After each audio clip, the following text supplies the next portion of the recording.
Hey, good morning. This is Joe from Citrus County Porch Life, bringing you a daily word for men for February 4th, 2025. And the word is known, Known. Now we see only a reflection as in a mirror. Then we shall see face to face. Now I know in part, then I shall know fully, even as I am fully known. And that is from 1 Corinthians 13, verse 12, the NIV version. If there is one desire common to man driving much of what we do, it is to be known, truly known, and accepted. How many of us acknowledge this in our day to day movements? Our common focus is to achieve, build wealth, find security, receive accolades, and grow our empire. The bigger and greater that it is, the better men we are. Even if we do not find success in these things, we still desire them, believing they will validate us. We also want relationships, but those are often treated secondary to other goals. It is clear that God made us for a relationship. He said right at the outset that it was not good for us to be alone. We find joy and contentment when we come to realize and accept that our validation as men actually comes from being known as we are without a string of achievements. Achievements actually allow us to hide, and in a surreptitiously circuitous manner, we end up waiting to achieve more to keep ourselves from being seen. And the question for us is, have you hidden yourself behind your achievements?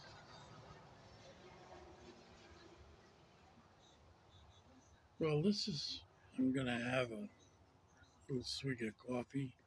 This is my Star Trek cup.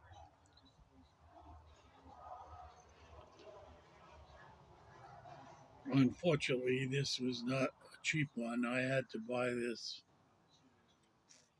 but it was worth it to be with Spock.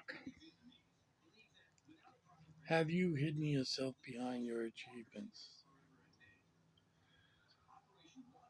Well, for me personally, I think yes, because I came from a very humble, poor background. I was like one of those throwaway kids, or maybe even call them white trash. People with money would have looked down at my parents. All they do is make babies. I had eight boys, two girls. Of course, I typically think, well, they're on welfare. My dad worked just about every day of his life because when he retired, he worked.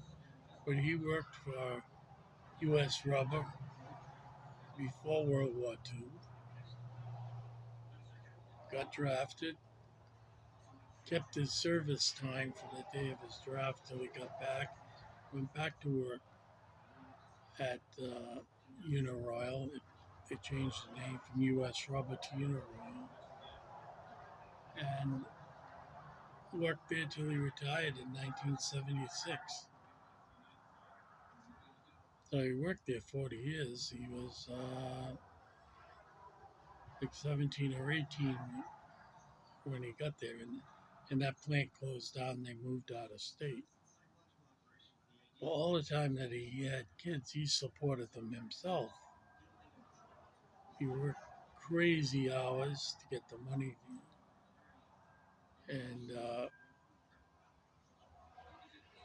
but I had that stigma, or at least I felt I did, of being a poor kid. Luckily, I was very smart. I did very well in school, and I did very well in sports. My achievement in sports were pretty good in that I got a scholarship to a very exclusive high school, very rigorous high school that helped me tremendously.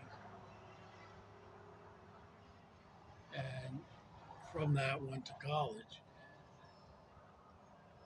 So I used, when I get older, when I went to high school and when I went to college, people really didn't know me, my background. They knew me as a swimmer on scholarship, the athlete. Uh, probably thought that I was taking a major in phys ed, and I'd be a bouncer somewhere or something, at because that seemed to be where they ended up. But no, I wasn't. I was one of those kids that after swimming practice, I went to the library so I could go to the dining halls. I studied. I went to the library and studied. You know, After supper, then I went home, and so I guess I did hide behind my accolades. And one of the good things about like majoring in a STEM subject is people back then people they didn't even know what you did. All they did is they saw you with a slide rule in your back pocket with the logarithmic book in it and figured, oh, he's one of the weird ones. So they'd leave you alone. you know, because when I went to school, and I think now psychology was the big major, like probably 1/3 to 1/2 of all students majored in psychology. And they'd be lucky if they got 10 that majored in pure math. Uh, so I used it as an entry into groups, the group of cool guys, the athletes, the jocks. Uh,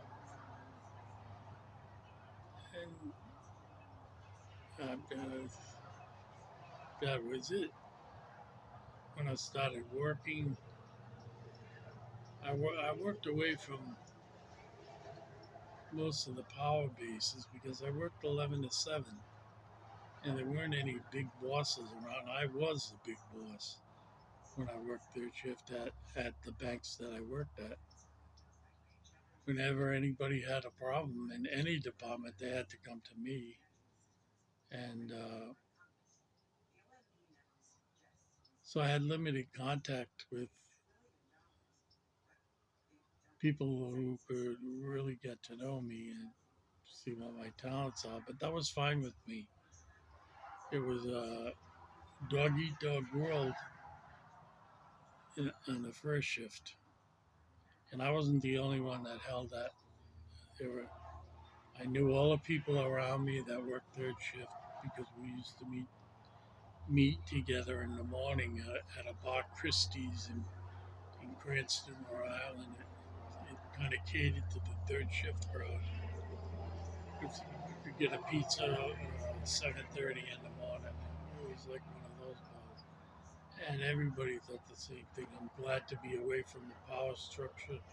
Just leave me alone, let me do my job, and I'll be fine. And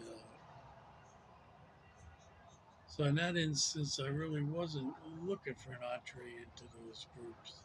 I saw people rise fast and fall fast, and I was one slow and steady, get the job done, and you'll have a job. So, in one sense, I did use my achievements, in another sense, some of these people never even knew about me. They didn't have to know.